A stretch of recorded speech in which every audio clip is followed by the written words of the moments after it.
नमस्कार सर. नमस्कार. आज आपण रुईगाव या परिसरामध्ये प्रगतशील बागायतदार काकासाहेब जामदार यांच्याकडे आलेलो आहे ऊसाच्या प्लॉटवर.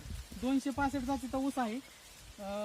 तर त्यांनी किरण मार्गदर्शक दत्तात्रय दरेकर सर यांच्याकडून किरण टेक्नॉलॉजी वापरलेली.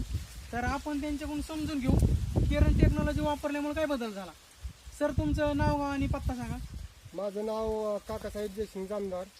मी रुईगावचा आहे आणि आपला ऊसाला किरण सोडा बसून हां त्याची वाढ, पानाची काळोखी, रुंदी आणि कांड्यामध्ये बदल, जाडी साईज झालेली, उंची बी समजाच बदल झालेला आहे. म्हणजे जाडीमध्ये काय वाटलं तुम्हाला सोडल्यापासून? सोड्यापासून जाडी झालेली आणि लांबी झाल्या काही आणि काळुकी आली, पान रुंद झाली आणि जमिनीशिवाय भुसभुशीत. हा मातीत काय बदल झाला? भुसभुशीत वाटते का? भुसभुशीत झालेली. बरं, आपण प्रत्यक्ष जरी बघितली तर तरी अशी